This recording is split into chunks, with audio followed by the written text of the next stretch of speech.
ప్రియ సహోదరులారా, సహోదరులారా, ఈరోజు ఇశ్రాయేలు చరిత్ర 29వ భాగం, మొదటి సమూయేలు 15, 16 అధ్యాయాలు మరి ధ్యానం చేసుకుందాం. ఇది సమూయేలు గ్రంథంలో 7వ భాగం ఇది. మరి ప్రతిసారి ఈ స్క్రీన్ చూపించడానికి ఉద్దేశం ఏంటంటే, మనం పాత నిబంధన గ్రంథం చదవటం ప్రాముఖ్యమైంది. ఆ చరిత్ర ద్వారా వారు ఆశించిన ప్రకారం మనం చెడ్డ వాటిని ఆశించకున్నట్లు ఈ సంగతులు మనకు దృష్టాంతములుగా ఉన్నవి. ఈ సంగతులు దృష్టాంతములుగా వారికి సంభవించి యుగాంతమందున మనకు బుద్ధి కలుగుటకై వ్రాయబడెను. దేవుడు మన కోసం వీటి విషయాల్ని రాసి పెట్టాడు. అందుకోసమే చూస్తాం. ఇప్పుడు 15వ అధ్యాయానికి ఇంట్రడక్షన్ గా చూస్తాం. మరి ప్రజలందరూ కూడా దేవుడు రాజుగా ఉండే బదులు, సమూయేలు ఉండే బదులుగా మాకు ఈ లోకంలో మిగతా వాళ్ళ ప్రకారంగా రాజును చేయమని వాళ్ళు కోరుకున్నారు. ఆ ప్రకారంగా సౌలును మొదటి రాజుగా ఇశ్రాయేలీయులు మరి ఎన్నుకున్నారు. దాన్ని దేవుడు అంగీకరించాడు. మరి మొదట చాలా దీనుడుగా, ప్రేమ కలిగిన వాడుగా దేవుని ఆత్మవశుడై పనిచేశాడు. కానీ కాలక్రమేణా 2 సంవత్సరాలు రాజు పాలన తర్వాత అతనిలో గుణంలో మార్పు కనబడింది. అతడు దేవుని మహిమపరచడం కంటే తన్నే పొగడాలనుకొని తర్వాత రాను రాను గర్విష్ఠిగా, కోపిష్ఠిగా, తొందరపడి అనాలోచితంగా ప్రవర్తిస్తూ వచ్చాడు. ఆత్మానుసారంగా ఉన్న వ్యక్తి పూర్తిగా క్రిందికి దిగజారుతూ రావటం చూసాం గత అధ్యాయాల్లో. 13వ అధ్యాయంలో ఫిలిష్తీయులతో యుద్ధానికి ముందు దేవునికి బలి అర్పించాలని కోరుతూ సమూయేలు యాజకుని కోసం వేచి ఉండక ఓర్పు లేకుండా ఆయన ఆలస్యం అయిపోయిందని తానే బలి అర్పించాడు. మరి రాజు చేయాల్సిన పని రాజు, యాజకుడు చేయాల్సిన పని యాజకుడు. కానీ యాజకుని పని రాజు టేకప్ చేశాడు. దానితో దేవుని యొక్క ధర్మశాస్త్ర ప్రకారంగా జరగలేదు కాబట్టి దాన్ని తృణీకరించాడని దేవుడు సౌలును తృణీకరించాడు. 14వ అధ్యాయానికి వచ్చేవరకల్లా ఆయన కుమారుడు పెద్ద కొడుకు యోనాతాను విశ్వాసాన్ని బట్టి దేవుడు కలగజేసుకొని ఫిలిష్తీయుల దండులో భూకంపం కలిగించి కలవరపరిచి ఇశ్రాయేలులకు విజయం అనుగ్రహించాడు. ఆ తర్వాత అనేక యుద్ధాలు సౌలు చేశాడని రాయబడింది. కానీ వాటి వివరాలు లేవు.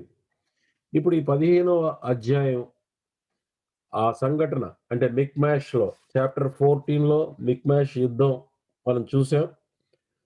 మరి చివరగా మరి ఆంగ్లేయులు మొదటి ప్రపంచ యుద్ధంలో మిక్మాష్ ప్రాంతంలోనే టర్కీ వాళ్ళని గెలిచి ఇశ్రాయేల్ యొక్క ప్రవేశానికి వారు కారకులయ్యారు.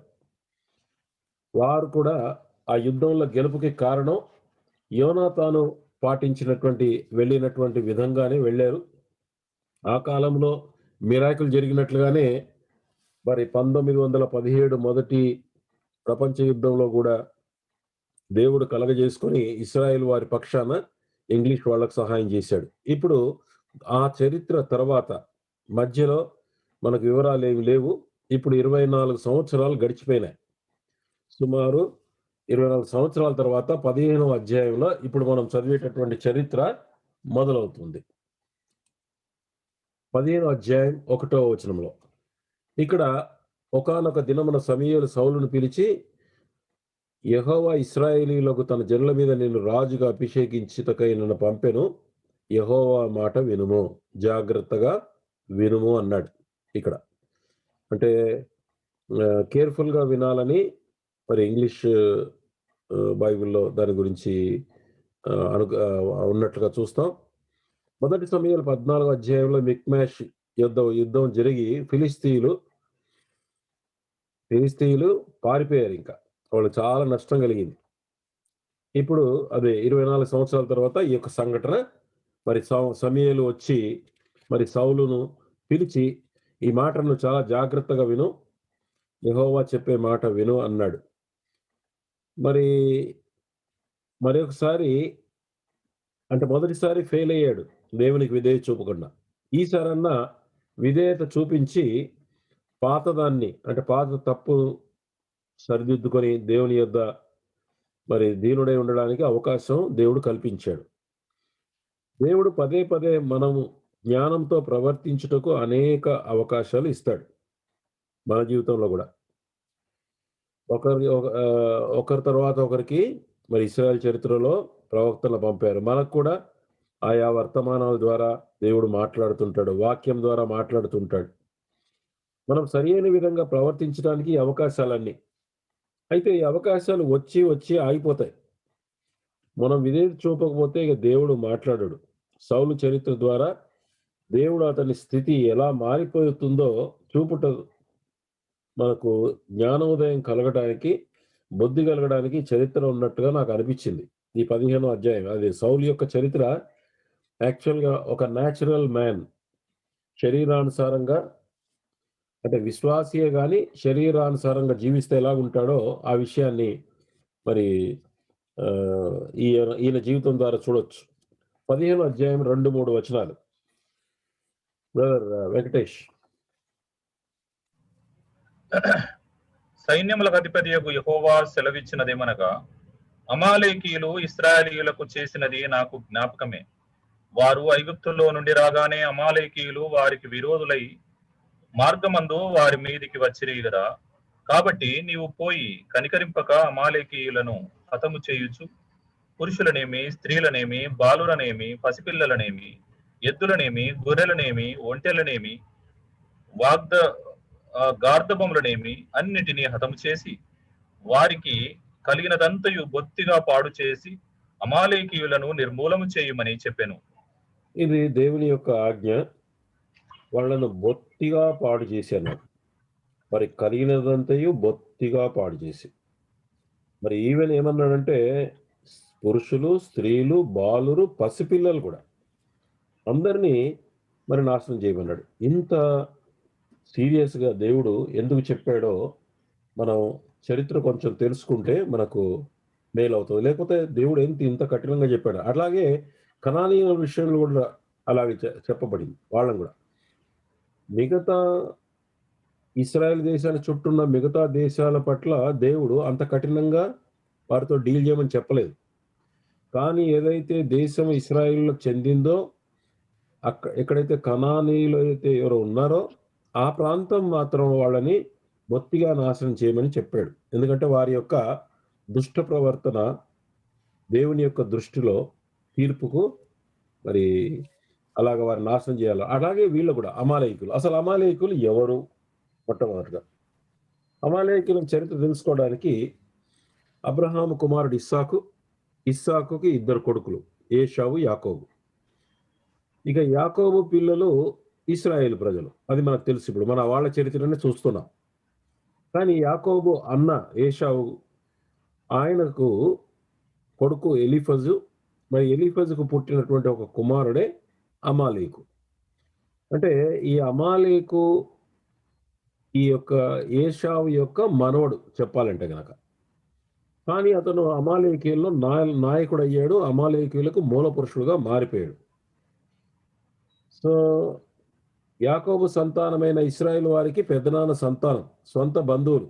కానీ ఏశావు కోల్పోయిన జ్యేష్ఠత్వాన్ని బట్టి ఆశీర్వాదమును అనగా దేవుని ఆశీర్వాదం పొందుకున్న ఇశ్రాయేలుడు దేవుని ప్రజలు. అంటే వాళ్ళేమో జ్యేష్ఠపుత్రత్వాన్ని పోగొట్టుకున్నాడు ఆయన. మరి యాకోబుకేమో వచ్చింది. దానివల్ల కొంత వాళ్లకు బాధ ఉంది మనసులో. అప్పటి నుంచి నడుస్తూ ఉంది. ఏశావు సంతానము మళ్ళీ ఎదోమీయులు, హోరీయులు, అమాలీకులు. ఈ 3 గ్రూప్స్ ప్రాముఖ్యమైనవి ఏశావు సంతానంకి వస్తే కనుక. వాళ్లలో ఒక గ్రూపు అమాలేకీయులు. ఎదోమీయులకు మూల పురుషుడు ఏశావు. వీరందరూ ఇశ్రాయేలు బంధువులైన వీరికి బద్ధ శత్రువులుగా ఎదిగారు. మనం తర్వాత ఎదోమీయులు కూడా అలాగా వీరికి వ్యతిరేకంగా వచ్చినటువంటి సంగతులు వస్తాయి తర్వాత. కాకపోతే వీళ్ళందరూ సొంత బంధువులు, కానీ వాళ్ళు బద్ధ శత్రువులుగా మారిపోయారు. అమాలేకీయులు సొంత బంధువులుగా, వాళ్ళు బంధువులు కాబట్టి వారి స్వశరీరానికి సూచన. ఆత్మ సంబంధమైన వ్యక్తి సొంత శరీరం అంటే ప్రాచీన పురుషుడు, అంటే ప్రాచీన స్వభావం మనకు శత్రువు. ఇంగ్లీష్లో ఫ్లెష్ అంటారు, తెలుగులో శరీరం అని ఉంది. ఇంగ్లీష్లో బాడీ అంటారు, అది కూడా శరీరం అని ఉంది. బాడీ అంటేనేమో మన యొక్క శరీరం యొక్క అవయవాలు. ఫ్లెష్ అంటేనేమో శరీరము లోపల ఉన్నటువంటి ప్రాచీన స్వభావము, లేకపోతే పాపపు స్వభావము. దాన్ని ఫ్లెష్ అనే మాట చెప్తారు. సో, ఇక్కడ మనకు శరీర స్వభావం అని బైబిల్‌లో వస్తున్నదంటే మనం ఏమనుకోవాలంటే, ఈ బాడీ కాదు. బాడీ లోపల ఉన్నటువంటి పాపం అనే ప్రిన్సిపల్ ఉన్నటువంటి ప్రాచీన స్వభావం. సో, వీళ్ళు అమాలేకీయులు సొంత బంధువులుగా మరి స్పిరిచువల్ మ్యాన్‌కి శరీరంతో పోల్చబడ్డారు వీళ్ళెప్పుడు. లేఖనాల్లో అందరూ అలా పోలుస్తారు వాళ్ళు. అంటే మన శరీరంలో విశ్వాసుల యొక్క శరీరంలో జీవితంలో మన శరీరం యొక్క బాధ అంటే పాపానికి రేపేటటువంటి ప్రాచీన స్వభావం ఎలాగో వీరు కూడా అలాగే. వీరు మోషే కాలంలో ఇశ్రాయేలీయులు ఐగుప్తులోంచి విమోచన పొంది ఎర్ర సముద్రం దాటి మరి వారు రిటర్న్ వస్తున్నప్పుడు మధ్యలో వాళ్ళకి పరలోకపు మన్నా అంటే క్రీస్తుకు సాదృశ్యంగా, రెండవది పరిశుద్ధాత్మక సూచనగా హోరేబు బండ నుంచి నీళ్లు పానం చేశారు వీళ్ళు. ఇశ్రాయేలీయులు బయలుదేరినాక ఎర్ర సముద్రం దాటారు. మొదట మన్నా అనుభవం వచ్చింది. పరలోకపు మన్నా వచ్చింది ఆహారంగా. తర్వాత హోరేబు దగ్గర బండ నీళ్ళొచ్చాయి. నీళ్ళనేవి బండవి పరిశుద్ధాత్మక సాదృశ్యం. ఈ 2 అనుభవాలు పొందిన తర్వాత మొట్టమొదటి పోరాటం శరీరానికి సూచనైనటువంటి అమాలేకీయులు ఇశ్రాయేలును ఎదుర్కొన్నారు. అసలు ఇశ్రాయేలీయులు ఏమనలేదు వాళ్ళు. మామూలుగా వాళ్ళ మానాన వాళ్ళు వెళ్తూ మార్గ ప్రయాణం చేస్తుంటే వాళ్ళు రెఫూదీము ప్రాంతంలో వచ్చి దిగారు. అక్కడ నీళ్ల కొరకు ఆగినారు అంతే. అప్పుడు దేవుడు నీళ్ళిచ్చాడు. ఆ తర్వాత అంటే కొన్ని రోజులే ఐగుప్తు నుంచి బయలుదేరిన తర్వాత జస్ట్ 6 వారాలు, 7 వారాలు, 8 వారాలు కూడా కాదు. Not even 2 months. Between 6 weeks and 8 weeks మధ్య ఆ టైంలోనే ఇది జరిగింది. నిర్గమ 17లో అమాలేకీయులు నిర్దాక్షిణ్యంగా ఎదురుకు యుద్ధానికి దిగారు. వారి బంధువులు కనీసం స్నేహము, ఆదరణ చూపలేదు వాళ్ళు. మొట్టమొదటి శత్రువుగా ఎదిరించి పోరాడారు. ఇశ్రాయేలీయుల్లో బలహీనులుగా ఎలాంటి యుద్ధ నేర్పు లేదు అప్పటికి. వాళ్ళకేమి యుద్ధం రాదు, ఏం రాదు వాళ్ళు. అప్పటికే 6 వీక్స్ పైన నడుచుకుంటూ టైర్డ్ అయి వచ్చారు వాళ్ళు. టైర్డ్ అయిపోయినారు, అలసిపోయినారు. ఈ విషయం ద్వితీయోపదేశకాండం 25లో మోషే మాట చెప్పాడు. ఏంటంటే, మీరు ఐగుప్తులో నుండి వచ్చుచుండగా మార్గమున అమాలేకీయులు నీకు చేసిన దాన్ని జ్ఞాపకం చేసుకొనుము. అతడు దేవునికి భయపడక మార్గమునకు ఎదురుగా వచ్చి నీవు ప్రయాసపడి అలసియున్నప్పుడు, వాళ్ళంతా అలసిపోయారు బాగా. నడిచి దేవునికి తెలుసు కదా, పసిపిల్లలు, స్త్రీలు, పశువులు అందరూ nearly 6 weeks they are walking.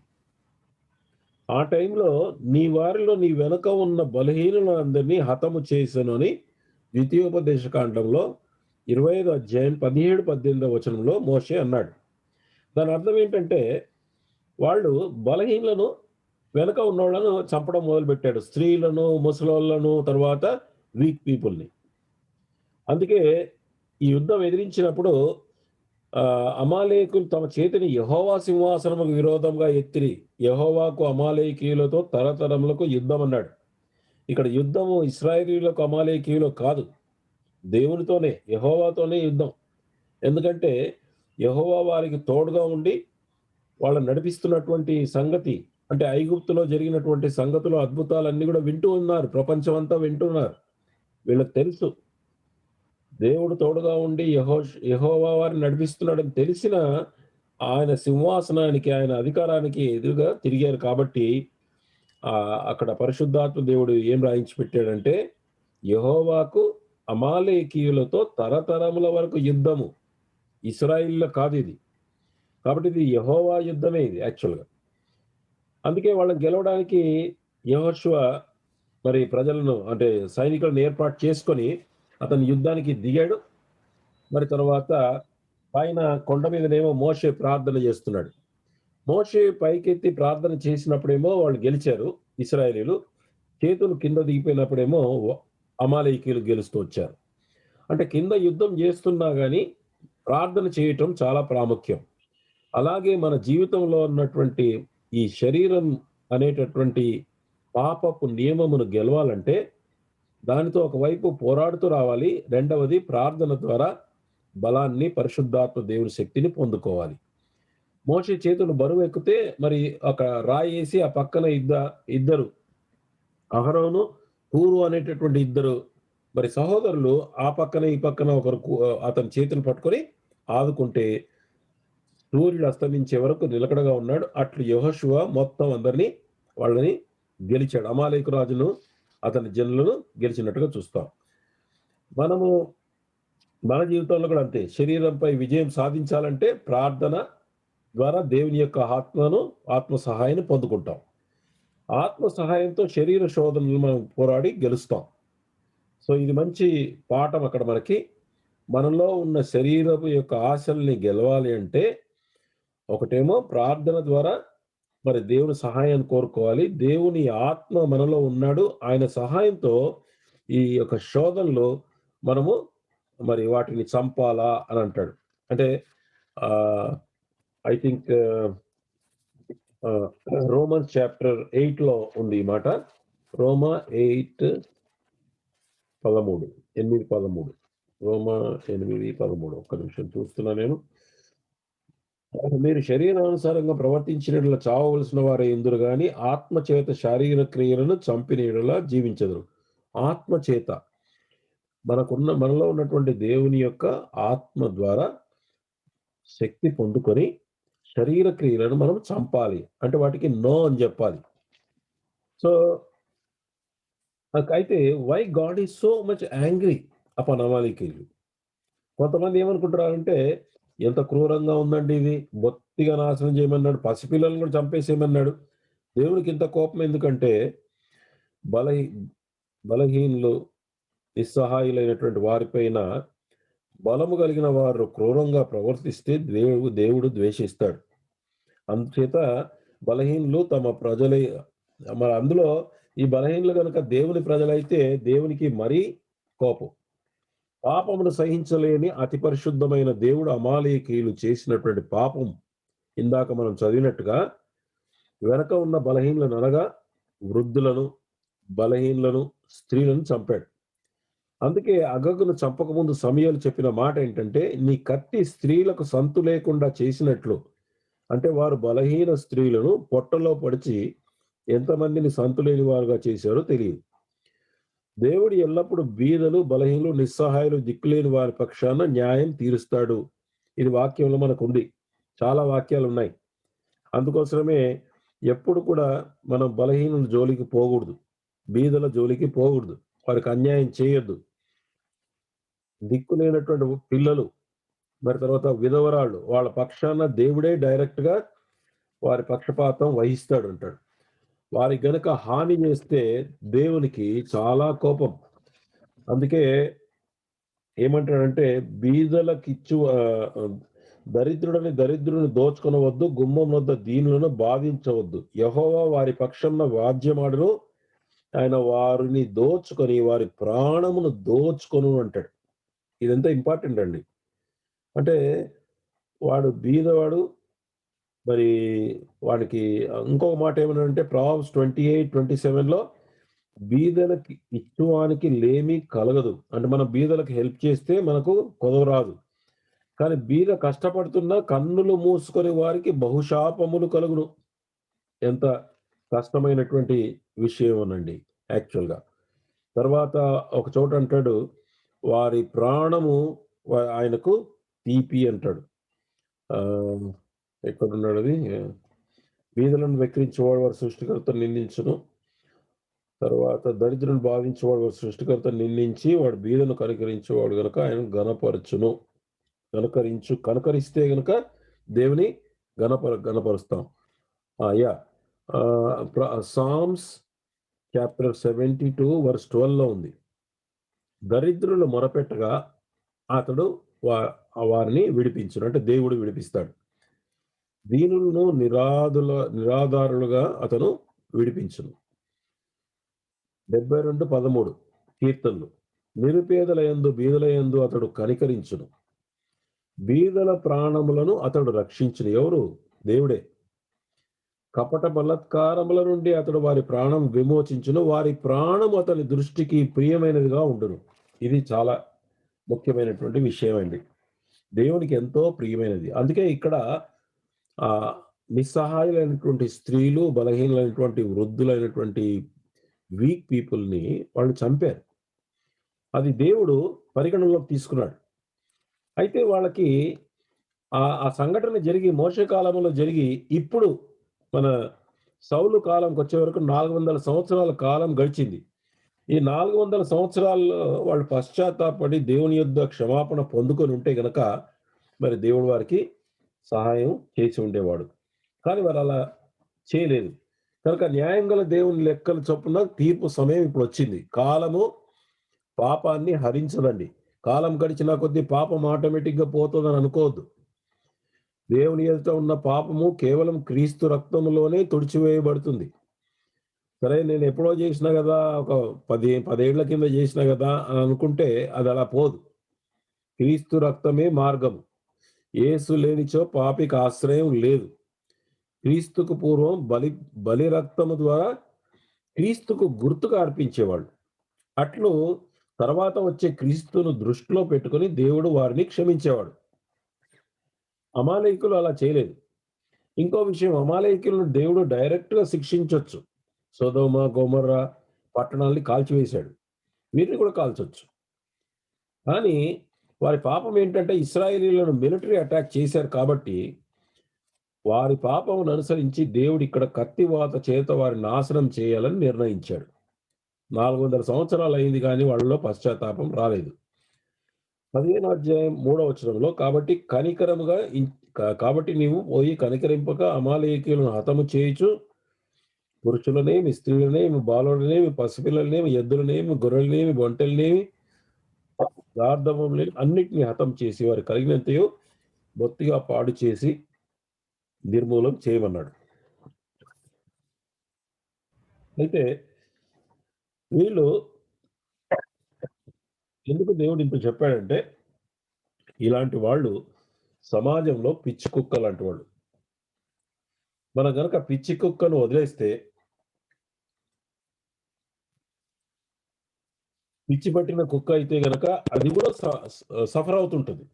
అంతేకాదు సమాజంలో ఉన్న వాళ్ళందరినీ కరిచేస్తుంది. ఇంకా దాని దురవస్థను తొలగించడానికి ఆ కుక్క ఉండడమే సరి అయినటువంటి ఉపశమనం చెప్పాలంటే గనక. అట్లాగే చరిత్రలో దుర్మార్గులు ఇటువంటి వారిని దేవుడు తొలగిస్తూ వచ్చాడు. వాస్తవంగా ఇది ఆయన కనికరమని మనం అనుకోవాలి. ఎందుకంటే వారి దురవస్థ ఎంత దౌర్భాగ్యంగా ఉంటుందో మనకు తెలియదు. వాళ్ళ అంతరంగమైనటువంటి వారి యొక్క బాధ. ఇప్పుడు ఒసామా బిన్ లాడెన్ లాంటోడు సమాజంలో ఎంతమందినో చంపించేసాడు. వాడు పిచ్చి కుక్క లాంటోడే.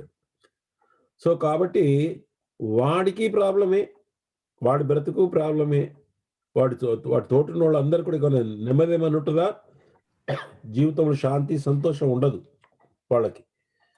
వారికి కష్టమే. అంతేకాకుండా ఎంతమంది సమాజంలో ఎంతమంది నష్టపెడుతున్నారో అందుకే దేవుడు వారిని చంపించేశాడు. అలాంటివి చరిత్రలో చాలా సాదృశ్యాలు మనకు కనబడతాయి. కనుక అదే విధంగా సమూల నాశనం చేయమన్నాడు. మనం కూడా అంతే. మనము శరీర స్వభావానికి పూర్తిగా మనము నశింపజేసేటట్టుగా అంటే ఏమాత్రం దానికి తావు ఇయ్యకుండా మనం ప్రయత్నం చేయాలి. అంటే కాన్స్టెంట్‌గా మనకు ట్రబుల్ వచ్చినా గానీ క్రీస్తు ప్రభువుని అంటే దేవుని ఆత్మ యొక్క సహాయం తీసుకొని వాటిని మనము నో అని చెప్పాలి శరీరాశలకి. అది దేవుడు సహాయం చేస్తాడు. అనుభవంలో చూడొచ్చు.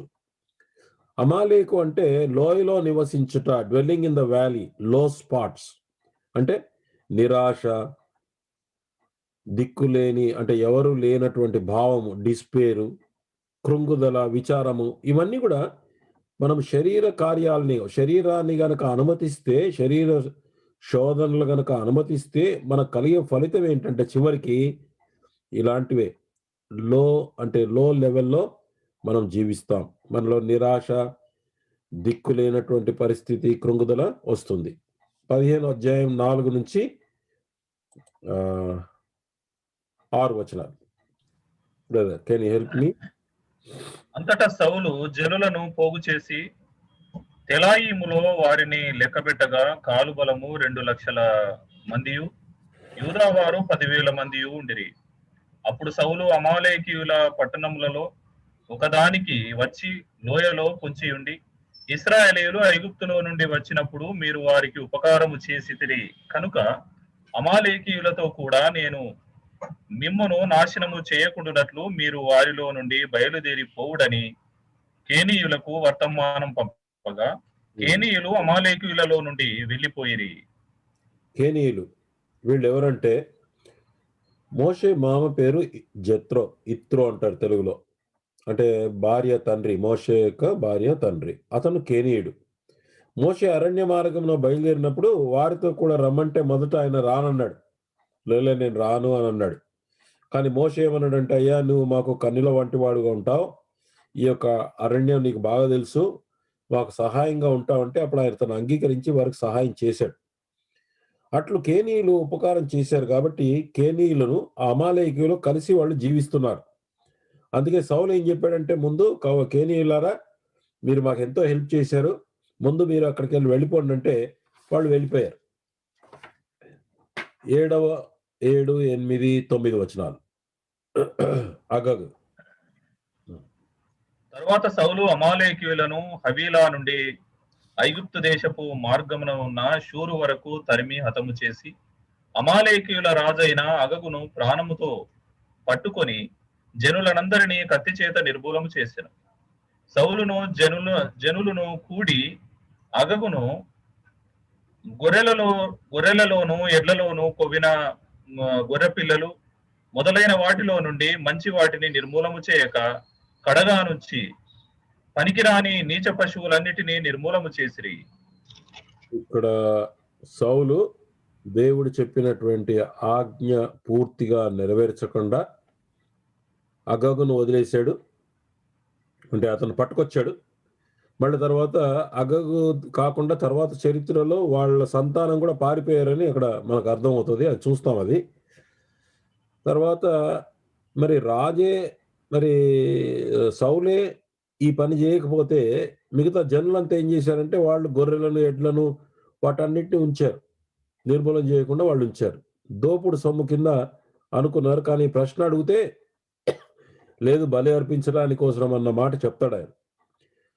సరే, ఇక్కడ అగగు మళ్ళీ వాడి పేరు కూడా అర్థం ఏంటంటే I will overcome. The meaning ఏంటంటే I will overcome, a great name for flesh. అంటే మన శరీరానికి కూడా అగగు అనే పేరుతో సమానం. ఎప్పుడు కూడా మన పైన గెలవడానికి మనతో పోరాటం జరుగుతూనే ఉంటుంది. ప్రాచీన స్వభావానికి సరైన పేరు. నేను గెలుస్తాను అని అంటే నన్ను తొలగించడం అంత ఈజీ కాదు అన్నట్టు అర్థం. అయితే ఎందుకు ఇంత గొప్ప అతని ప్రాణంతో ఉంచటం వల్ల దేవుని ఎదుట గొప్ప నేరంగా భావించబడింది. అమాలేకీయులను సంపూర్ణంగా నాశనం చేయమన్న దేవుడు ఆ పని చేయలేదు. జోసఫస్ అనే చరిత్రకారుడు Saul spared Agag either out of foolish pity for the goodliness of his person. అంటే సౌలు అగగుని ఎందుకు వదిలేశాడంటే తాను మంచివాడు అని చెప్పుకోవటానికి మూర్ఖపు దయ చూపించాడు, అపాత్ర దయ చూపించాడు. దేవుని కంటే తాను మంచివాడిని అనుకున్నటువంటి మూర్ఖుడు. చూడండి, దేవుని యొక్క తీర్పు కంటే కూడా నేను చాలా మంచివాడిని అని చూపించుకోవడానికి సౌలుకు లభించిన మంచి అవకాశాన్ని మరి సరిదిద్దుకునే అవకాశం, కానీ మళ్ళీ తన సొంత జ్ఞానం ఉపయోగించి టోటల్గా ఫ్లాప్ అయ్యాడు, తప్పిపోయాడు. ఇక్కడ మనం కూడా అంతే, సొంత జ్ఞానం యూజ్ చేస్తే దేవుని యొక్క వాక్యానికి మనం ఏదైనా రీప్లేస్ చేస్తే గనక ఇలాగే ఫ్లాప్ అవుతాం. సౌలు అగగును వదిలిపెడితే జనులు ధైర్యం తెచ్చుకొని, అంటే ఇప్పుడు రాజు అలా చేశాడు, నాయకుడు కాబట్టి ప్రజలు కూడా వాళ్ళు చేశారు. ఏం కాదులే పశువులు నాపుతామని మళ్ళీ ఆయన చెప్పిండొచ్చు, ఏం కాదు రాజా, మనం వీటిని దేవునికి బలులు అర్పించవచ్చు మంచి మంచి ఉంటే, కానీ శపితమైన వాటిని మిగిల్చకూడదన్నాడు. కానీ వాళ్ళు మరి నాయకుడే తప్పు చేస్తే కింద ఉన్న సామాన్య జనులు ధైర్యం తెచ్చుకుంటారు. నాయకుల మార్గదర్శనంలో నడిచే అవకాశం ఉంది ప్రజలు. అందుకే బోధకులు అంటే నాయకులు మరింత కఠిన తీర్పు పొందుతారని వాక్యంలో రాయబడింది. చాలా జాగ్రత్తగా ఉండాల్సినటువంటి బాధ్యత మరి బోధకులకు, నాయకులకు ఉంది. కనుక బోధ చెప్తే అంతా బాగుంటది అంటే దేవుని దగ్గర మెప్పొస్తదని అనుకుంటాం గానీ, తీర్పే ఎక్కువుంటది. ఎందుకంటే బోధ చేయటంలో కాదు గానీ, దాని ప్రకారంగా జీవించడమే ఇంపార్టెంట్. అమాలేకుల్ని పూర్తిగా చంపలేదియన. ఎందుకంటే వదిలేసాడు కొంత. దీన్ని బట్టి అర్థమవుతుంది. ఎందుకంటే కొన్ని సంవత్సరాల తర్వాత ఇదే మన సౌలు రాజు ఫిలిష్తీయులతో ఓడిపోయి వాళ్ళ కొడుకులంతా చనిపోతారు. సౌలు గాయపడి ఫిలిష్తీయులతో చంపబడడం కంటే తన్ను తాను పడుచుకొని సూసైడ్ చేసుకుంటాడు. కానీ ప్రాణం పోక యాతన పడుతుంటే అక్కడ ఉన్న ఒక వ్యక్తిని పిలిచి, "నా తల బాగా తిప్పుతోంది. నన్ను పొడవమంటే" వాడు చంపేశాడు. వాడెవడో తెలుసా అండి? వాడు అమాలేకుడని రాయబడింది. కాబట్టి ఈ కథనంలో ఉన్న పాఠం ఏంటంటే, నేను నా శరీర కార్యములను చంపకపోతే నా శరీరమే నన్ను చంపుతుంది. అమాలేకీయుల్ని పూర్తిగా చంపలేదు. ఇప్పుడు అమాలేకీయుడే చంపాడాయన్ని. సో, నేను అగగు నేను బందీగా పెట్టేసాను. నేను అంత కంట్రోల్‌లో ఉందని అనుకున్నాడు ఈయన. ఎవరు? సౌలు. బందీగా పట్టుకొచ్చినాను ఇక ఎక్కడ పోతాడు లేవాడిని అని అనుకున్నాడు. మనం కూడా ఏమనుకుంటాం, మన శరీరంలో అన్ని కంట్రోల్‌లో ఉంటాయి అనుకుంటాం. కదా! నా స్మార్ట్ ఫోన్ ఉంది. చాలా కంట్రోల్‌లో ఉందండి. మొబైల్ ఫోన్, టీవీలున్నాయి. కంట్రోల్‌లో ఉంది. స్మోకింగ్ కంట్రోల్‌లో ఉంది. తాగుడు కంట్రోల్‌లో ఉంది. అంతా నా కంట్రోల్ ఉందని అనుకుంటాం. కానీ శరీరానికి అవకాశం ఇస్తే ఏదో ఒక కోణం నుంచి అది మనం కరుస్తది. పాపంలో పడేస్తుంది. సౌలు చేసిన ఈ పిచ్చి పని ద్వారా ఇశ్రాయేలు మొత్తం దేశానికే, జనాంగానికే మరి ముప్పు తీసుకొచ్చింది. అది చరిత్రలో మనము తర్వాత 500 సంవత్సరాల తర్వాత రాణి ఎస్తేరుగా ఉన్నటువంటి కాలంలో జరిగినటువంటి సంఘటన మనకు తెలుసు. ఆ కాలంలో ఉన్నటువంటి రాజు పేరు అహష్వేరోష్. అతనికి హిందూ దేశం నుంచి, ఇండియా నుంచి కూష్ దేశం అంటే ఐగుప్తు కంటే కింద ఉంటది. ఆఫ్రికా ఖండంలో మొత్తం 127 సంస్థానాలున్నాయి.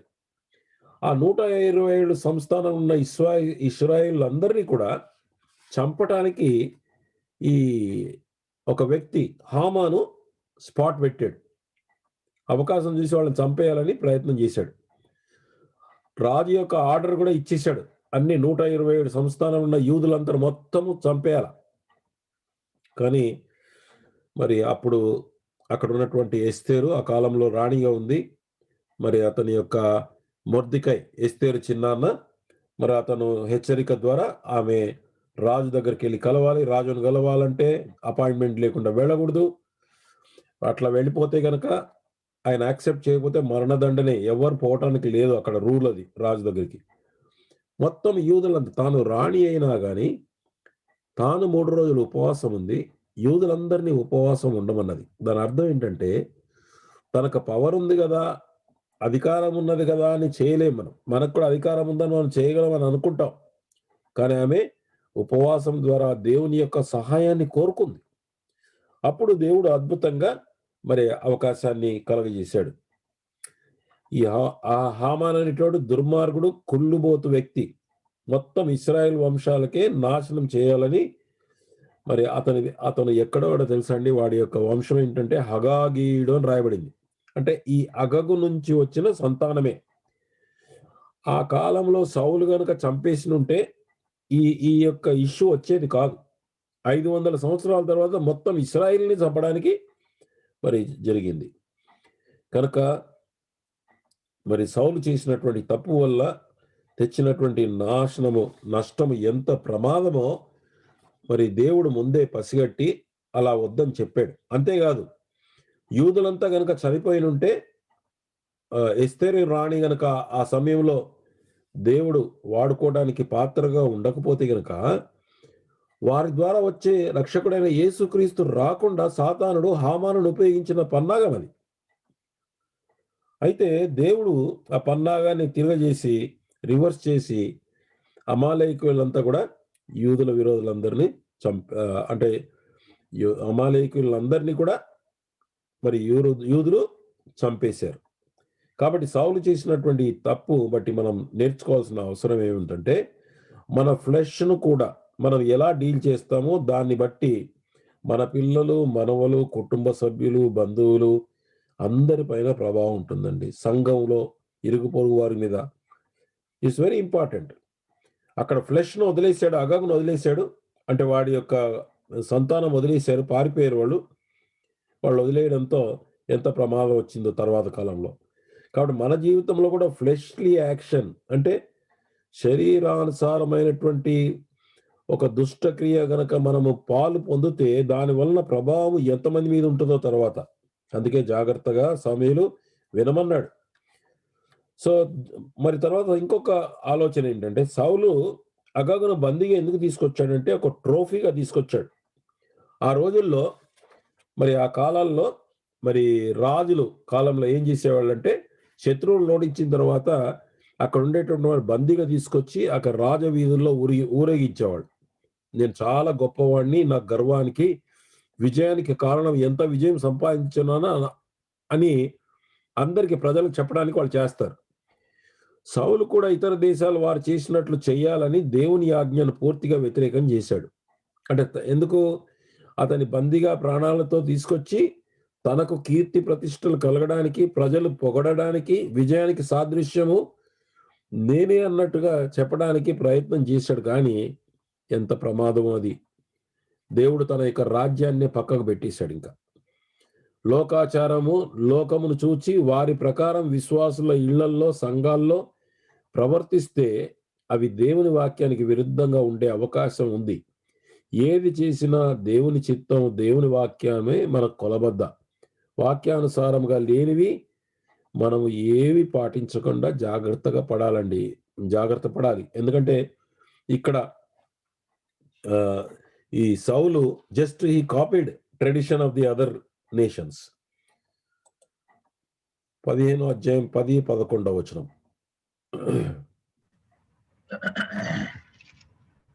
అప్పుడు యెహోవా వాక్కు సమూయేలునకు ప్రత్యక్షమై ఇలాగు సెలవిచ్చెను.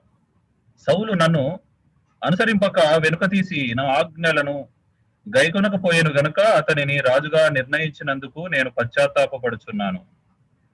అందుకు సమూయేలు కోపావేశుడై రాత్రి అంతా యెహోవాకు మొరపెట్టుచుండెను. సమూయేలుకు తెలియదు ఈ విషయం. ఆజ్ఞ చెప్పాడు, వెళ్ళిపోయాడు ఆయన. కానీ దేవుడు గమనిస్తున్నాడు. దేవుడు మళ్ళీ సమూయేలుతో చెప్పాడు.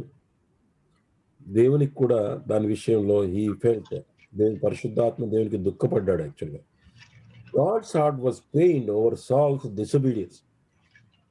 సౌలు అవిధేయతను బట్టి దేవునికి దుఃఖము, బాధ కలిగిందండి. మనము పాపం చేసినప్పుడు మనలో ఉన్న పరిశుద్ధాత్మ దేవుడు కూడా దుఃఖపడతాడు. మనం వాక్యానుసారంగా చేయవలసినవి చేయకపోయినప్పుడు, లేక పాపము చేసినప్పుడు పరిశుద్ధాత్మ దేవుడు దుఃఖపడుతూ సౌలు అవిధేయతలో బయలుపడినట్లుగా ఇట్ హర్ట్స్ గాడ్. అంటే ఎట్లాగైతే సౌలు వలన మరి దేవుడు బాధపడ్డాడో, మరి దేవుడు బాధపడి తన ఒక ఆజ్ఞ ఇచ్చాడు. ఇక ఆయన మనసు మార్చుకున్నాడు. అంటే ఇక రాజుగా ఇతను ఉండడానికి వీల్లేదన్నాడు. కనుక మరి దేవుడు ప్రేమ కలిగిన వాడు, కానీ అవిధేయులైనప్పుడు మన కొరకు ఆయన బాధపడతాడు. యాక్చువల్గా I greatly regret that I have set up సాల్ యాజ్ కింగ్ అన్నాడు. అంటే ఈవెన్ సమూయేలుకు కోపం వచ్చిందంటే అతని లోపల బాగా బాధ కలిగింది, హృదయంలో బాగా దుఃఖం కలిగింది. దేవుని ప్రవక్తగా దేవుడు నొచ్చుకున్నప్పుడు ఆయనకు కూడా బాధ, అంటే దేవునికి బాధ కలిగితే నిజమైన దేవుని సేవలకు కూడా బాధ కలుగుతుందండి. మంచి విశ్వాసి దేవుడు ఏది ఇష్టపడడో ఆ విశ్వాసి కూడా ఇష్టపడడు. దేవుడు అసహించుకునే వాడిని మంచి విశ్వాసి అలాగే అసహించుకుంటాడు. దేవునికి సమీపంగా జీవించే ప్రతి విశ్వాసిలో మరి ఏవైతే దేవునికి నచ్చవో ఆ విషయాల్లో వారికి బాధ కలుగుతుంది. సమూయేలు వద్దని చెప్పినా వాళ్ళు రాజుని ఎన్నుకున్నారు. సరే పర్వాలేదు అనుకున్నాడు, అంతా బాగానే అయిందన్నారు. తాను బాధపడ్డాడు. అంటే ఈ విషయం మళ్ళీ ఆ రాజును తొలగించినప్పుడు ఎంతో బాధపడి రాత్రి అంతా బాధపడుతున్నాడు, నిద్ర పట్టట్లేదు. దేవునికి దుఃఖం కలిగిందని ఒక బాధ అయితే, తానే అభిషేకించిన మొదటి రాజును దేవుడు తృణీకరించడం ఇంకొక వేదన. ఒకవైపేమో ఏంద్రా బాబు ఇట్లా జరిగింది అని అనుకున్నాడు. ఒకవైపేమో దేవునికి అయ్యో దేవుణ్ణి దుఃఖపెట్టామే అని అనుకున్నాడు. రెండవది నీకేమైపోయింది, నేను అభిషేకించినటువంటి రాజు పక్కకు పోయినాడు అనుకున్నాడు. 12 and 13.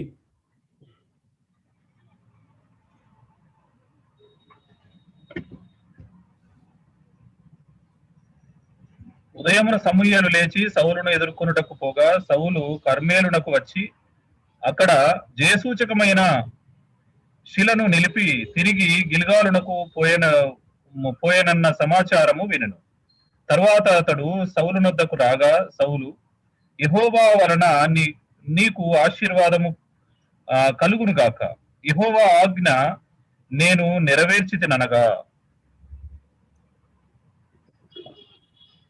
ఇప్పుడు సౌలు ప్రవక్తగా డిసిప్లిన్ చేయడానికి వచ్చాడు, చాలా కఠినమైన మాట వినిపించడానికి వచ్చాడు. అయితే సౌలేమో బహుగా అతిశయించి, ప్రైజ్ ద లార్డ్, హల్లెలూయా, నేను విజయం సంపాదించాను, ఐ గాట్ ద విక్టరీ అని చెప్పాడు. చూడండి, యెహోవా ఆజ్ఞ నెరవేర్చాలని చెప్పినప్పుడు అతను పూర్తిగా నెరవేర్చలేదు కనుక అబద్ధీకుడు. అతను వాడిన ఆత్మీయ భాషను మనం గుర్తిస్తే చాలా మంది ఇలాంటి మోసపు మాటలు ఆత్మీయ భాషలో కలిపి చెబుతారు. కనుక మనం జాగ్రత్తగా ఉండాలి. ఆత్మీయ భాషతో కొన్నిసార్లు కొంతమంది ఎగతాళి మోసం కూడా చేస్తారు. ప్రైజ్ ద లార్డ్ అని చెప్పి ఏదో ఇన్సూరెన్స్ స్కీమ్లోనో లేకపోతే వ్యాపార భాగస్వామిలో డబ్బు తీసుకెళ్తారు. డబ్బు కొడితే నీకు అదొస్తుంది తీస్తుందని. మా హైదరాబాద్ అసెంబ్లీలో ఒక బ్రదర్కి అలాగే చెప్పేవాళ్ళు, మేము కూడా బిలీవర్స్ అండి, మేము అబద్ధం చెప్పమండి అని చెప్పి వాళ్ళు డబ్బులు పంపించమంటే వీళ్ళు పంపించి తర్వాత వాళ్ళు మోసమైన సంగతి తెలుసుకున్నారు. కానీ దేవుని దయ వల్ల వాళ్ళకి అది రిటర్న్ వచ్చింది. అది ఎక్సెప్షనల్ కేస్, అలాంటివి ఎప్పుడు జరగదు. 15వ అధ్యాయం 14 నుంచి 17 వచనాలు. సమూయేలు, అలాగైతే నాకు వినబడుచున్న గొర్రెల అరుపులు ఎడ్ల రంకెలను ఎక్కడివి అని అడిగారు. అందుకు సౌలు, అమాలేకీయుల యొద్ద నుండి జనులు వీటిని తీసుకొని వచ్చిరి. నీ దేవుడైన యెహోవాకు బలులను అర్పించుటకు జనులు గొర్రెలలోనూ ఎడ్లలోనూ మంచి వాటిని ఉండనిచ్చిరి. మిగిలిన వాటన్నిటిని మేము నిర్మూలము చేసితిమి అనగా, సమూయేలు, నీవు మాట్లాడ పని లేదు, యెహోవా రాత్రి నాతో సెలవిచ్చిన మాట నీకు తెలియజేతును, వినుమని సౌలుతో అనగా సౌలు చెప్పుమనెను. అందుకు సమూయేలు, నీ దృష్టికి నీవు అల్పుడవుగా ఉన్నప్పుడు ఇశ్రాయేలీయుల గోత్రమునకు శిరస్సు వైతివి. యెహోవా నిన్ను ఇశ్రాయేలీయుల మీద రాజుగా అభిషేకించెను. నీవు దేవుని ఆజ్ఞ నెరవేర్చిన వాడవైతే నెరవేర్చిన అని చెప్తున్నావు కదా, మరి వినబడుతున్న గొర్రెల అరుపులు ఏంటి, ఎడ్ల రంకెలు ఏంటి అని అడిగాడు. సౌలు మళ్ళీ సాకులు చెప్పాడు. ఇక్కడ 15వ వచనంలో, జనులు వీటిని తీసుకొని వచ్చిరి, తర్వాత యెహోవాకు బలులు అర్పించుటకు అన్నాడు. చూడండి, నేను కాదు, జనులు వాటిని తీసుకొచ్చాడు అన్నాడు. యెహోవాకు బలులు అర్పించుటకు మంచి వాటిని ఉంచామంటే పాపము ఎదుర్కొన్నప్పుడు పశ్చాత్తాపడే బదులు సాకులు చెప్తూ వచ్చాడు. అయ్యో తప్పైపోయింది, పాపము అని తప్పని చెప్పిన తర్వాత అర్థమైన తర్వాత కాకుండా దాన్ని మరి అలాగ సాకులతో దాన్ని మారుస్తూ వస్తున్నాడు. తర్వాత జనుల పేరు వేరే వాళ్ళ మీద నిందేస్తున్నాడు. 16వ వచనంలో సమూయేలు ఏమన్నాడు, నీవు మాట్లాడే పని లేదు. మన తెలుగులో చాలా లైట్ గా మాట్లాడతాం, ఇంగ్లీష్లో ఏమన్నాడు సార్, స్టాప్ అన్నాడు. ఇంకొక వర్షన్లో బీ క్వైట్ అంటే తెలుగులో ఎట్లా చెప్పాలంటే, ఇక నువ్వు మాట్లాడక ఇంక నువ్వు నేను చెప్పేది విను అంతే అన్నాడు. అలా చెప్పాడు అనమాట సమూయేలు. అంత సీరియస్ మాట అది యాక్చువల్గా, కానీ తెలుగులో ఇక్కడ ఎక్స్ప్రెషన్ కరెక్ట్ లేదు. ఇంగ్లీష్లో చాలా బాగా ఇచ్చాడు. అంటే అతను చెప్పేటటువంటి ఆ మాటలకి సమూయేలు మోసపోతాడా? మోసపోలేదు. యెహోవా రాత్రి నాతో చెప్పిన మాట నీకు చెప్తానంటే సరే చెప్పన్నాడు. ఇంకా తర్వాత అప్పుడు మరి సమూయేలు ఎక్స్ప్లెయిన్ చేస్తున్నాడు, నీ దృష్టికి నీవు అల్పుడుగా ఉన్నప్పుడు అంటే నువ్వు ఎంత దీనుడు అయి ఉంటివయ్యా, అప్పుడు ఇశ్రాయేలీయుల గోత్రములకు శిరస్సు అయితివే, యెహోవా నిన్ను ఇశ్రాయేలు మీద రాజుగా అభిషేకించాడు. నువ్వు మర్చిపోయినావా? నువ్వు దీనుడుగా ఉన్నప్పుడు అసలు నేను రాజును అవ్వడానికి అసలు నేనెట్లా అవుతా, నేను మా యొక్క కుటుంబం చాలా చిన్నది, మా వంశము చాలా చిన్నది, అల్పులమని అన్నటువంటి వాడవి అలాంటి పరిస్థితి నుంచి దేవుడు హెచ్చించి రాజుగా చేశాడు. మరి దీనులుగా ఉన్నవారు దేవుని చేత గొప్పవారు అవుతారని చెప్పినట్టుగా చేశాడు. అట్లాగే ఈ ఈ వ్యక్తి అలా మారిపోయాడు. మనం ఇక్కడ గొప్ప దైవజనులు వారి చరిత్ర చూస్తే గనుక దీనులైనటువంటి సహోదరులు దీనులని చెప్పుటకు రుజువు ఏంటంటే కోర్స్ వారి ప్రార్థన అని ఇంతకుముందు చెప్పాను నేను. How do we know that a person is humble అంటే వాళ్ళు ప్రార్థన చేస్తే ఎడతెగక దేవునిపై ఆధారపడితే ఇతరుల కొరకు ప్రార్థన చేస్తే అట్టివారు దేవునికి మరి దీనులను చూస్తాం అక్కడ. సో ఈయన అట్లా దీనుడుగా ఉన్నవాడు కాస్త ఇలా మారిపోయాడు. ఇక రాజుని చేశాడు. రాజుని చేసిన తర్వాత ఇప్పుడు చూడండి తీర్పు 18, 19 వచనాలు. మరియు యెహోవా నిన్ను సాగనంపి నీవు పోయి పాపాత్ములైన అమాలేకీయులను నిర్మూలము చేయుము, వారు లయమగు వరకు వారితో యుద్ధము చేయమని సెలవీయగా, నీవు ఎందుచేత యెహోవా మాట వినక దోపుడు మీద ఎగబడి ఆయన దృష్టికి కీడు చేసితివనెను. వీళ్ళు ఏమన్నారు, అవన్నీ కూడా గొర్రెలన్నీ కూడా ఇప్పుడు యుద్ధంలో వెళ్ళిన తర్వాత యుద్ధ సైనికులంతా గెలిచినప్పుడు అక్కడ ఉండేటటువంటి వస్తువులు, పశువులు, బంగారము, వెండి ఇవన్నీ దోపుడు సొమ్ముగా తెచ్చుకుంటారు వీళ్ళు. వాళ్ళేమో బలులు అర్పించడానికని ఆయన జవాబిచ్చాడు కానీ మరి పరిశుద్ధాత్మ దేవుడు సమూయేలుకి ఈ యొక్క గ్రహింపిచ్చాడు. నీవు దోపుడు సొమ్ము మీద ఎగబడ్డావు అన్నాడు. ఇదే బలులు అర్పించేది కాదు ఉద్దేశం. వారు లయమగు వరకు వారితో యుద్ధం చేయమన్నాడు. అమాలేకులు పాపాత్ములు, వారికి దేవుడు విధించిన తీర్పు మరణమే. కానీ ఆయన మాట వినక మరి ఇలాగ ఆయన దృష్టికి కీడు చేసావన్నాడు.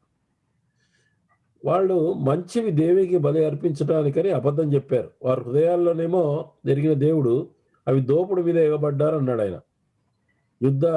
కాబట్టి అమాలేకులు అట్లనే వాళ్ళ వస్తువులన్నీ శాపగ్రస్తమైనవి కానీ వాటన్నిటిని నాశనం చేయాలి. వాళ్ళు అట్లా చేయలే. కానీ సౌలు తప్పించుకోవడానికి జనుల మీద పెట్టాడు ఆ మాట దేవుడు మాత్రం సౌలునే నిందించాడు, ప్రజలను చేయలే. 18, 20, 21 వచనాలు. అందుకు సౌలు ఆ మాట అనవద్దు, నేను యెహోవా మాట విని యెహోవా నన్ను పంపిన మార్గమున పోయి అమాలేకీయుల రాజైన అగగును తీసుకుని వచ్చి తిని, కానీ అమాలేకీయులను నిర్మూలము చేసి తిని. అయితే గిల్గాలులో నీ దేవుడైన యెహోవాకు బలి అర్పించుటకై జనులు శపితములగు గొర్రెలలోను ఎడ్లలోను ముఖ్యమైన వాటిని తీసుకుని వచ్చిరని సమూయేలుతో చెప్పాను. నేను కాదు, నా తప్పు కాదు, జనులు శపితమైన తెచ్చారు. ఇటువంటి మరి విశ్వాసులు అవిశ్వాసులు కూడా సాధారణంగా నేను కాదు, నా తల్లిదండ్రులు, నా పిల్లలు, నా బంధువులు, నా భార్య, నా భర్త అని అంటారు.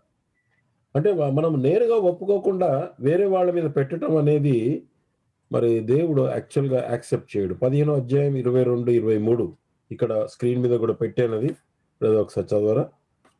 అందుకు సమూయేలు తాను సెలవిచ్చిన ఆజ్ఞను ఒకడు గైకొనుట వలన యెహోవా సంతోషించున్నట్లు ఒకడు దహన బలులను అర్పించుట వలన ఆయన సంతోషించునా? ఆలోచించుము.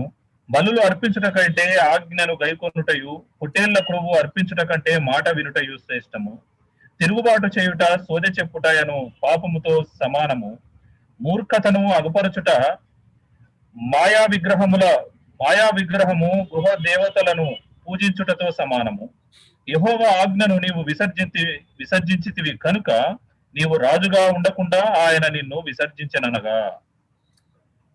మెకింతోష్ ఈ వచనం గురించి ఏమంటాడంటే, మనము ఇచ్చేదానికంటే కూడా విధేయత చూపటం అనేది ముఖ్యం. చాలా మంది డబ్బులు బాగా ఇస్తారు. కొంతమంది 1000 బలులు ఇవ్వచ్చు, దేవుని కొరకు 1000 గంటలు పనిచేయచ్చు, లేకపోతే మిలియన్స్ ఆఫ్ డాలర్స్ ఇవ్వచ్చు. కానీ దేవునికి హృదయ సమర్పణ లేకుండా ఇవన్నీ వ్యర్థమే. ఏదో దేవునికి మొక్కుబడి చెల్లించడానికి మేము చాలా గొప్పవాళ్ళము, దేవునికి ఎక్కువ ఇస్తున్నాను అంటారు. అది కాదండి, కవర్ చేసుకోవడానికి ఇస్తారు వాళ్ళ కాన్షియస్ని. దానివల్ల దేవునికి సంతోషం ఉండదు. విధేయత బలులు కనుక చూస్తే బలులు నథింగ్. యాక్చువల్గా విధేయత ఫస్ట్. ఆజ్ఞకు వ్యతిరేకంగా నడుస్తూ అట్టి బలులను దేవుడు అంగీకరిస్తాడా? యాక్చువల్గా ఎంతో ఫూలిష్ ఆలోచన అని మరి మెకింతోష్ అన్నాడు అది. కాబట్టి బలులు అర్పించడం కంటే ఆజ్ఞలు గైకొనడం మేలని ఇక్కడ చెప్పాడు. ఇది మనకు చాలా ముఖ్యమైనటువంటి వాక్యం, మనము నోట్ చేసుకోవాలి. తిరుగుబాటు చేయుట విచ్ క్రాఫ్ట్, మంత్రగాళ్ళది. సోదే అంటే దయ్యముల ఆలోచనలు. సోదే ఏంటంటే, సోదే ఎలా చెప్తారు వాళ్ళు? దయ్యముల యొక్క మనస్సును పొందుకొని దయ్యము ద్వారా వాళ్ళు ఇతరులకు చెప్తారు. అంటే దేవుని చిత్తానికి బదులుగా దయ్యం యొక్క చిత్తము ప్రవేశిస్తుంది. తిరుగుబాటు అలాంటిదే. అంటే దయ్యముల ఆలోచన ఎలాగైతే మార్గాన నడుచుకోవటానికి ఈ సోదే వాళ్ళు లేకపోతే విచ్ క్రాఫ్ట్ వాళ్ళు చేస్తారో, అలాగే తిరుగుబాటు చేయట కూడా అలాంటిదే అన్నాడు. డివైన్ అంటే ఐ విల్ డివైన్, నేనే దేవునిగా నిర్ణయించుకుంటాను. మూర్ఖత, నా ఇష్టం. స్టబర్న్, మొండోడు కదా, నేను నా ఇష్టానుసారంగా చేస్తాను. అలాంటి వ్యక్తి విగ్రహారాధనతో సమానము అని అన్నాడు. విగ్రహారాధన వల్ల ఏముంటుందండి? అంత వ్యర్థమే.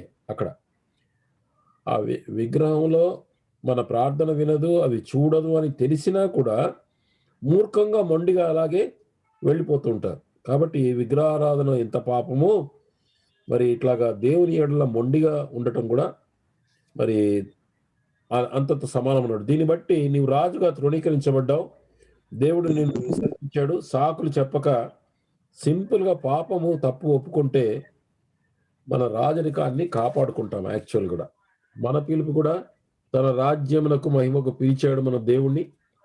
విశ్వాసులమైన మనం కూడా రాజులుగా ఉండే అవకాశం ఉంది, దేవుడు కల్పించాడు.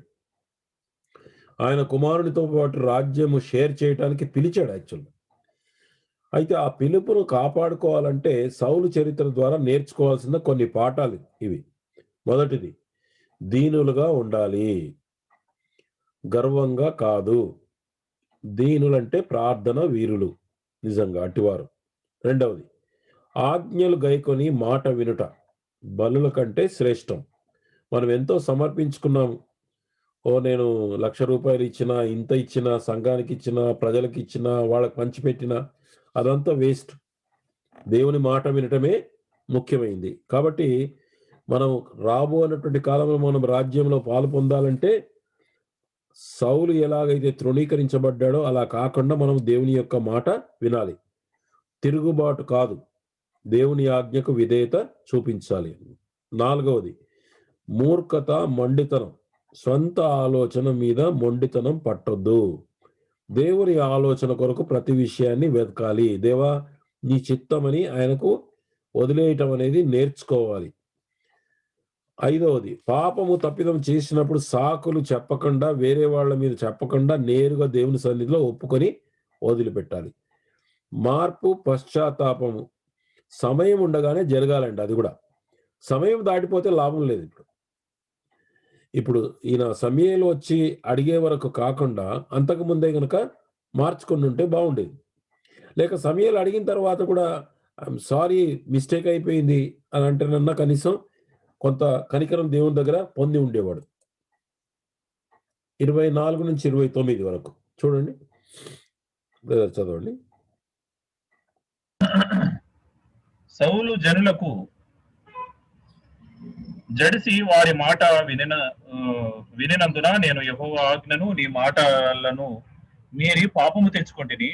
కాబట్టి నీవు నా పాపములను పరిహరించి నేను యెహోవాకు మ్రొక్కునట్లు నాతో కూడా తిరిగి రమ్మని సమూయేలును వేడుకొనెను. అందుకు సమూయేలు, నీతో కూడా నేను తిరిగి రాను. నీవు యెహోవా ఆజ్ఞను విసర్జించితివి గనుక ఇశ్రాయేలీయుల మీద రాజుగా ఉండకుండా యెహోవా నిన్ను విసర్జించెనని చెప్పి వెళ్ళిపోవాలనని తిరుగగా సౌలు అతని దుప్పటి చెంగు పట్టుకొనినందున అది చిరిగెను. అప్పుడు సమూయేలు అతనితో ఇట్లనెను, నేడు యెహోవా ఇశ్రాయేలీయుల రాజ్యమును నీ చేతిలో నుండి లాగివేసి నీకంటే ఉత్తముడైన నీ పొరుగువానికి దానిని అప్పగించి ఉన్నాడు. మరియు ఇశ్రాయేలీయులకు ఆధారమైన వాడు నరుడు కాడు, ఆయన అబద్ధమాడడు, పశ్చాత్తాపపడడు. ఇతను పొరుగువాడంటే దావీదు అని ఇక్కడ మనకు అర్థమవుతుంది. దావీదును రాజుగా సిద్ధం చేస్తున్నాడు. నెక్స్ట్, దేవుడు ఒకసారి మాట ఇస్తే అది మార్చడు అంటే అబద్ధమాడడు, నరుడు కాడు. ఆయన డైరెక్షన్ వచ్చిన మార్గాన్ని మార్చడు, కానీ 35వ వచనంలో పశ్చాత్తాపపడెను అని రాసింది. అంటే బాధపడ్డాడు అని అర్థం అక్కడ. మనుష్యుని మనస్సులా కాదాయన. నేను తప్పుతో చేశాను, తప్పు తీర్మానం చేసుకున్నాను అని అనడు ఆయన. కానీ దాని విషయంలో బాధపడతాడు. దేవుడు కానీ మార్గాన్ని మాత్రం తను తీసుకున్నటువంటి డైరెక్షన్ని ఆయన మార్చాడు ఇప్పుడు జనరల్‌గా. 15:30 అందుకు సౌలు నేను పాపం చేసి తిని అయినను నా జనుల పెద్దల ఎదుట ఇశ్రాయేలు ఎదుట నన్ను గనపరిచిన యెహోవాకు మొక్కుటకై నేను పోగా నాతో కూడా తిరిగి రమ్మని అతని వేడుకొన్నది. That I may worship thy God అన్నాడు ఇక్కడ. తెలుగులో లేదు, ఇంగ్లీష్లో ఉంది. ఇంగ్లీష్లో నీ దేవుడైన యెహోవాకు మొక్కుటకై అన్నాడు. ఇంతగా ఆ లాంగ్వేజ్లో దెర్ ఇస్ ఎ డిఫరెన్స్. ఇప్పుడు నా దేవుడు లేక మన దేవుడు యెహోవా అంటలేడు ఇక్కడ, నీ దేవుడు అన్నాడు. నా దేవుడైన యెహోవా కాదన్నాడు. అంటే ఆ మాట చెప్పలేదు ఆయన. అంటే మొదట సౌలు చాలా ర్యాష్గా ప్రవర్తించాడు అక్కడ. కానీ ఎప్పుడైతే సమూయేలు స్ట్రాంగ్గా ఉన్నాడో, nothing doing, I will not come అన్నాడు. దేవుడు నిన్ను రిజెక్ట్ చేశాడు, I'm not going to be with you అని చెప్పాడు. అప్పుడు ఇప్పుడు బతిమాలుకుంటున్నాడు. దేనికోసం? జనుల పెద్దల ఎదుట గౌరవం కావాలన్నాడు. మళ్ళా చూడండి, again he wanted respect among people. సౌలు పాపం చేశాను అన్నాడు, కానీ నిజమైన పశ్చాత్తాపం లేదండి. కేవలం మాట వరకే అన్నట్లుగా ఉంది. అందుకే దేవుడైన యెహోవా నీ దేవుని పూర్ణ హృదయంతో ప్రేమించమన్నాడు. పైపైన ఒప్పుదల దేవుని దృష్టికి అంగీకారము కాదు. సౌలు కేవలం తన గురించి, తనను ప్రజలు ఎలా గుర్తిస్తారు, ఎలా మెచ్చుకుంటారు, ఎలా గొప్పగా పొగడతారు, కేవలం స్వయం ప్రేమ, స్వీయ ప్రేమ, సెల్ఫ్ లవ్ మాత్రమే సౌలులో ఉన్నట్టుగా చూస్తాం ఇక్కడ. 31-33 సమూయేలు తిరిగి సౌలు వెంట వెళ్ళెను. సౌలు యెహోవాకు మ్రొక్కిన తరువాత సమూయేలు అమాలేకీయుల రాజైన అగగును నా దగ్గరకు తీసుకుని రండని చెప్పెను. అగగు సంతోషముగా అతని దగ్గరకు వచ్చి, మరణ శ్రమ నాకు గడిచిపోయేనే అని చెప్పగా, సమూయేలు, నీ కత్తి స్త్రీలకు సంతు లేకుండా చేసినట్టు నీ తల్లికిని స్త్రీలలో సంతు లేకపోవునని అతనితో చెప్పి, గిల్గాలులో యెహోవా సన్నిధిని అగగును తుత్తునియలుగా నరికెను. సంతోషంగా అతని దగ్గరకు వచ్చిన, మరణ శ్రమ నాకు గడిచిపోయినాయి, oh let us be friend again అన్నట్టుగా భావంతో మాట్లాడాడు యాక్చువల్గా. కానీ సమూయేలు, you were cruel, you have killed those people, you use sword, so sword will be used for you అన్నట్టుగా సమూయేలు అగగుని మరి సంపూర్ణంగా తుత్తునీయులుగా నరికెను అని అన్నాడు. అంటే పూర్తిగా తొలగించాడు. మన శరీర విషయంలో కూడా మనం అలాగే పూర్తిగా నో అని చెప్పటం నేర్చుకోవాలి. 34-35 వచనాలు. అప్పుడు సమూయేలు రామాకు వెళ్ళిపోయాను. సౌలు గిబియాలోని తన ఇంటికి వెళ్ళెను. సౌలు బ్రతికిన దినములన్నిటను సమూయేలు అతని దర్శింప వెళ్ళలేదు. కానీ సౌలును గూర్చి దుఃఖాక్రాంతుడాయను. మరియు తాను సౌలును ఇశ్రాయేలీయుల మీద రాజుగా నిర్ణయించినందుకు యెహోవా పశ్చాత్తాపము పడెను. ఇక్కడ పశ్చాత్తాపడనంటే he felt bad, he was grieved. యాక్చువల్గా మనలో కూడా పరిశుద్ధాత్మ దేవుడు దుఃఖిస్తాడండి. సో సౌలు పట్ల దేవుడు తన వైఖరిని మార్చుకున్నాడు. ఇంతటితో అతను రాజుగా దేవునికి అంగీకారం లేదు ఇంకా. అంటే చెప్పాలంటే అతని యొక్క రాజు యొక్క దశ ఇక్కడితో ఆగిపోవాలి. ఈ షుడ్ యాక్చువల్లీ రిజైన్. నార్మల్గా మన టర్మ్స్లో చెప్తే కనుక, ఇప్పుడు ఉన్నటువంటి కాలం చెప్పాలంటే కనుక, దేవుని ప్రణాళికలలో రాజు యొక్క స్థానం ఉంది యాక్చువల్గా. ఎందుకు? ద్వితీయోపదేశ కాండంలో ముందే రాజు యొక్క విధులు ధర్మాలు రాసి పెట్టారు. 17వ అధ్యాయంలో ఉంటుంది అది. అయితే దేవుని దృష్టిలో దావీదు దేవుని హృదయానుసారుడైనటువంటి రాజు. అంటే దావీదు కాలంలో దావీదుని తీసుకురావాలని దేవుని యొక్క ప్లాన్. కానీ ప్రజలు ఏం చేశారు? అంతకుముందే మాకు రాజు కావాలి అని మొండిపట్టు పట్టారు, మాకు రాజు కావాలని కోరుకున్నాడు. సరే, వాళ్ళ మొండిపట్టుకు దేవుడు అంగీకరించాడు. అయితే జనుల అనుసారమైనటువంటి రాజు, ఇశ్రాయేలు హృదయానుసారమైన రాజు ఎంత తేడా ఉందో, అంటే ఇశ్రాయేలీల హృదయానుసారుడైనటువంటి రాజు సౌలు ఎంత బలహీనుడో, అవిధేయుడో, గర్విష్ఠో అది చూసి దేవుడు బాధపడ్డాడు. తన హృదయానుసారం కొరకు ఇంకా కొంత సమయం వేచి ఉండాలి. Always we should not hurry even in our life. Example, psalms 34 verse 4 and 5. కీర్తనలు 37వ అధ్యాయం. కీర్తనలు 37వ అధ్యాయం.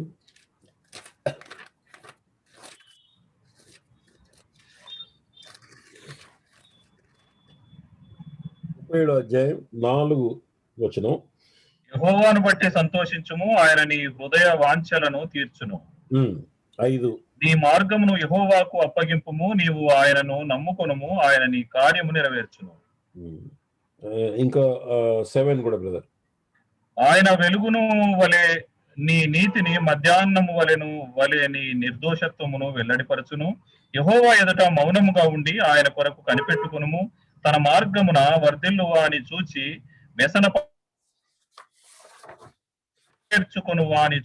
వ్యసనపడకుము. అంటే ఏంటంటే అర్థం, యెహోవాను బట్టి సంతోషించు. యెహోవాను బట్టి సంతోషించడం అంటే మనకు వాగ్దానం చేసిన దేవుడు మనకు తోడుగా ఉన్నాడు, నమ్మకమైన వాడని సంతోషించాలి.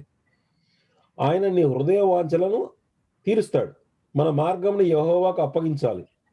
అప్పగించి ఆయన నమ్ముకొనుము, ఆయన కార్యం నెరవేర్చును. అయితే 7వ వచనంలో చెప్పినట్లుగా యెహోవా ఎదుట మౌనముగా ఉండి ఆయన కొరకు కనిపెట్టుము. తొందరపడొద్దు. If you hurry, instead of David, Saul will come in your life. గుర్తుపెట్టుకోండి. తొందరపడితే దావీదు బదులు మన ఒత్తిడికి సౌలు వచ్చేస్తాడు. శ్రేష్టమైన ఆత్మానుసారమైన ఫలం బదులు శరీరానుసారమైనటువంటి ఫలాన్ని మనము అనుభవించాల్సి వస్తుంది. ఇట్లాగా 15వ